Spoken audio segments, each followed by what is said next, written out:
เพื่อนๆชาวเฟซบุ๊กทุกคนมื้อนี้ก็มาลองสากใหม่ที่ว่าจะเฮ็ดวิดีโอในคลิปถัดไปเนาะแต่ว่ามื้อนี้มาเบิ่งสากซื่อๆเพราะว่าบ่ได้เตรียมทีมงานมานะมาคนเดียวมีแต่มาเบิ่งสากสีฟ้าทางด้านหลังเนาะว่าอาจจะเป็นบอลที่ว่าสามารถถ่ายทำได้ในอนาคตแต่ว่าตอนนี้ยังบ่มีทีมงานที่ว่าพร้อมที่จะ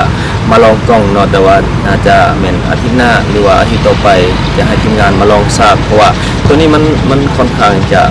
ถ่ายง่ายและตัดสากง่ายเพราะว่ามันเป็นสากที่ว่าอยู่กลางแจ้งเอาใส่แสงกัน